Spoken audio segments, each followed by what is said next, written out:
Assalamualaikum, Bapak dan Ibu yang saya hormatin. Saya sebagai seorang ahli bedah jantung dan selama puluhan tahun, setiap hari adalah pertempuran di ruang operasi. Tangan saya telah menyentuh ribuan jantung, merasakan setiap detaknya yang kadang kuat, kadang lemah, dan seringkali saya menjadi saksi bisu kerapuhan organ vital ini. Saya telah melihat langsung bagaimana penyakit menggerogoti, bagaimana pembuluh darah tersumbat, dan bagaimana jantung yang seharusnya menjadi mesin abadi, justru harus berjuang mati-matian untuk tetap berdetak. Namun, di luar ruang bedah yang steril, ada satu hal yang terus-menerus menggelayuti pikiran saya, bahkan bisa saya katakan memprihatinkan. Banyak lansia yang saya temui mengonsumsi obat-obatan umum yang mereka kira aman, bahkan diresepkan oleh profesional kesehatan, padahal tanpa disadari, obat-obatan itu perlahan-lahan sedang melemahkan jantung mereka. Ini bukan sekadar hipotesa medis. Ini adalah realitas pahit yang saya saksikan dari data rekam medis, hasil EKG, hingga kondisi jantung yang saya bedah langsung, sebuah kenyataan yang jarang dibahas secara terbuka, namun memiliki konsekuensi yang luar biasa besar bagi kualitas hidup dan harapan hidup para lansia. Pernahkah Anda atau orang tua, pasangan, atau mungkin kerabat lansia Anda merasa lebih lelah dari biasanya, sering pusing tanpa sebab jelas, atau mengalami debar jantung aneh padahal hanya minum obat rutin? Banyak yang menganggapnya wajar karena sudah tua. Tapi bagaimana jika kewajaran itu adalah alam yang gagal kita dengar? Bagaimana jika justru obat yang diminum setiap hari untuk mengurangi nyeri lutut, menurunkan gula darah, atau membantu tidur pulas, diam-diam menjadi musuh dalam selimut bagi jantung Anda? Ini bukan kebetulan, ini adalah 7 jenis obat yang paling sering dikonsumsi oleh orang usia 60 tahun ke atas. Namun saya sebagai ahli bedah jantung memperingatkan Anda, mereka bisa menjadi pemicu masalah serius bagi jantung Anda, dari denyut jantung yang melambat drastis, tekanan darah yang melonjak tiba-tiba, hingga pemicu gagal jantung kongestif yang datang tanpa peringatan. Yang jelas, mengapa video ini sangat penting dan wajib Anda tonton sampai selesai. Karena ini adalah peringatan tulus dari seorang yang melihat langsung dampaknya. Seorang yang berupaya keras memperbaiki kerusakan yang kadang sudah terlambat. Saya tidak hanya akan membeberkan jenis-jenis obat dan bahayanya, tapi yang lebih krusial, saya akan memberikan perspektif medis yang mendalam dan, yang paling penting, alternatif yang lebih aman, yang bisa Anda diskusikan dengan dokter Anda.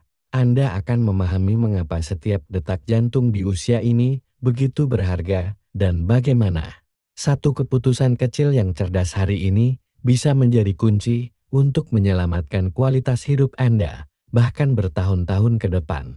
Jadi, sebelum Anda menelan pil harian berikutnya, luangkan waktu sejenak, mungkin hanya 10-15 menit, untuk menyimak informasi vital ini. Jangan biarkan kenyamanan sesaat menukar masa depan jantung Anda, karena yang tampak biasa saja bisa jadi adalah bahaya terbesar yang tak terlihat. Tonton sampai habis, karena informasi ini bisa menyelamatkan hidup Anda atau orang yang Anda cinta. 7 obat umum yang diam-diam melemahkan jantung lansia. Sebagai seorang ahli bedah jantung, saya telah melihat dampak jangka panjang dari penggunaan obat-obatan ini pada organ paling vital kita. Mari kita selami satu persatu. 1. NSAID obat antiinflamasi. Non-steroid obat-obatan seperti ibuprofen atau naproxen seringkali menjadi pilihan pertama bagi lansia untuk meredakan nyeri sendi atau otot pegal. Namun, sebagai ahli bedah jantung, saya ingin Anda tahu bahwa NSAID dapat secara signifikan meningkatkan tekanan darah, memicu retensi cairan yang berujung pada pembengkakan, dan bahkan memperburuk fungsi ginjal. Semua efek ini secara langsung meningkatkan beban kerja jantung, berpotensi memicu atau memperburuk kondisi gagal jantung. Banyak pasien yang saya temui, seperti kasus Ibu Sari, akhirnya harus dirawat intensif karena dampak jangka panjang konsumsi NSAID tanpa pengawasan medis yang ketat. Penting untuk tidak meremehkan efek tersembunyi ini. Tubuh lansia jauh lebih renta terhadap efek samping. Ada banyak alternatif yang lebih aman seperti terapi fisik atau kompres, namun selalu konsultasikan dengan dokter Anda sebelum melakukan perubahan pada regimen obat Anda. 2. Thiazolidinediones, penolong gula darah yang diam-diam menyiksa jantung. Jika Anda adalah penderita diabetes tipe 2 dan diresepkan obat dari kelompok thiazolidinediones seperti pioglitazone, saya harus menyampaikan peringatan serius. Meskipun obat ini efektif dalam mengendalikan kadar gula darah, efek samping utamanya adalah menyebabkan retensi cairan yang signifikan dalam tubuh. Penumpukan cairan ini secara langsung menambah volume darah yang harus dipompa oleh jantung, memberikan beban kerja ekstra yang dapat memicu atau memperburuk gagal jantung kongestif, terutama pada lansia yang jantungnya mungkin sudah melemah.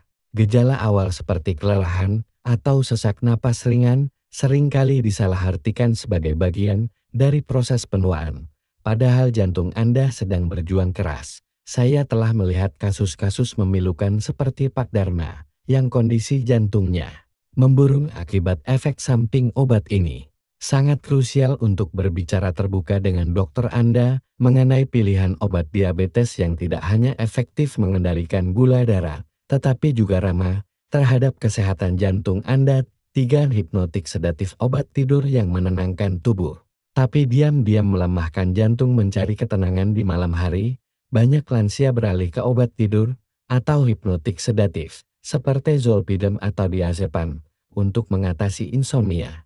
Namun, obat-obatan ini bekerja dengan memperlambat aktivitas sistem saraf pusat, dan ini termasuk melambatkan ritme jantung. Efek ini dapat berpotensi berbahaya, terutama jika digabungkan dengan peningkatan risiko sleep apnea yang sering terjadi pada lansia, di mana napas terhenti sejenak dan menyebabkan penurunan oksigen ke jantung, memicu aritmia atau gangguan irama jantung yang fatal. Selain itu, obat tidur dapat mengganggu efektivitas obat jantung lain dan meningkatkan risiko jatuh karena efek kantuk dan kebingungan. Pasien sering tidak menyadari bahwa mereka telah mengalami ketergantungan. Ada banyak alternatif yang lebih aman untuk mengatasi insomnia, seperti terapi perilaku kognitif CBT atau teknik relaksasi. Jadi segera diskusikan dengan dokter Anda mengenai opsi yang lebih aman dan apakah obat tidur Anda masih benar-benar diperlukan. 4. Antidepresan trisiklik, obat suasana hati yang bisa mengacaukan detak jantung lansia. Meskipun antidepresan trisiklik seperti amitriptyline atau nortriptyline telah lama digunakan untuk depresi, kecemasan, dan nyeri kronis, sebagai ahli bedah jantung, saya harus memperingatkan tentang efek samping seriusnya pada sistem kardiovaskular. Obat ini dapat mengganggu konduksi listrik di jantung, menyebabkan detak jantung tidak teratur, aritmia, melambat secara abnormal bradikardia, bahkan hingga blok jantung. Selain itu, antidepresan ini bisa menyebabkan fluktuasi tekanan darah yang berbahaya, kebingungan mental, dan peningkatan risiko jatuh pada lansia. Saya telah menyaksikan pasien seperti Ibu Rukmini yang kondisi jantungnya memburuk secara signifikan akibat penggunaan jangka panjang obat ini. Penting untuk diketahui bahwa tersedia antidepresan generasi baru yang jauh lebih aman untuk jantung. Jangan pernah menghentikan obat Anda secara mendadak, tapi sangat disarankan untuk berkonsultasi dengan dokter Anda untuk mengevaluasi kembali kebutuhan Anda dan mencari alternatif yang lebih aman. 5. Dekongestan napas legai yang bisa menyesakkan jantung lansia saat hidung tersumbat karena flu atau alergi. Banyak dari kita tanpa ragu mengambil obat bebas yang mengandung pseudoephedrine atau phenylephrine. Namun, bagi lansia, obat ini dapat menjadi bahaya tersembunyi. Dekongestan bekerja dengan menyempitkan pembuluh darah, dan efek ini tidak hanya terjadi di hidung, tetapi juga di seluruh tubuh. Ini menyebabkan tekanan darah melonjak dan detak jantung meningkat, memberikan tekanan berlebihan pada jantung. Bagi mereka yang sudah memiliki riwayat hipertensi atau penyakit jantung, ini bisa memicu kondisi serius seperti fibrilasi atrium atau bahkan serangan jantung mendadak. Saya telah melihat kasus seperti Pak Rahman yang mengalami debar jantung Hebat akibat dekonestan. Jika Anda berusia di atas 60 tahun dan memiliki riwayat kardiovaskular, hindari produk ini. Pertimbangkan alternatif yang lebih aman seperti bilasan selene atau antihistamin non-sedatif. Selalu baca label obat dengan teliti dan konsultasikan dengan dokter. Jika ada keraguan, 6 proton pump inhibitors PPI obat lambung yang diam-diam mengikis kesehatan jantung lansia. Proton pump inhibitors PPI seperti omeprazol atau pantoprazol adalah obat yang sangat umum digunakan untuk mengatasi masalah lambung. Namun, penggunaan jangka panjang PPI dapat menghambat penyerapan nutrisi penting seperti magnesium yang vital untuk fungsi jantung yang sehat. Kekurangan magnesium dapat memicu gangguan irama jantung, aritmia, kelelahan, dan kram otot. Lebih lanjut, PPI juga dapat mengganggu keseimbangan mikrobiota usus yang dikaitkan dengan peradangan sistemik dan peningkatan risiko penyakit jantung. Banyak lansia, seperti Bu Mulyani, mengalami masalah jantung yang tidak mereka duga berhubungan dengan obat lambung mereka. Penting untuk diingat bahwa tidak semua keluhan lambung memerlukan PPI. Perubahan gaya hidup seringkali bisa membantu. Bicarakan dengan dokter Anda untuk mengevaluasi ulang kebutuhan PPI Anda dan mencari opsi yang lebih holistik serta aman bagi jantung. 7. Calcium channel blockers penolong jantung yang bisa menjadi pedang bermata dua di usia lanjut. Abad golongan calcium channel blockers seperti verapamil, diltiazem, atau amlodipine sangat umum diresepkan untuk kondisi jantung dan tekanan darah tinggi. Namun, pada lansia, respons tubuh bisa berbeda. Obat ini dapat menyebabkan perlambatan denyut jantung yang berlebihan, bradikardia, yang bermanifestasi sebagai kelelahan ekstern, pusing, bahkan pingsan. Selain itu, retensi cairan yang menyebabkan pembengkakan pada kaki dan pergelangan kaki juga merupakan efek samping umum. Interaksi dengan obat jantung lain bisa memperburuk efek ini. Saya pernah merawat Pak Slamet yang denyut jantungnya sangat rendah akibat obat ini.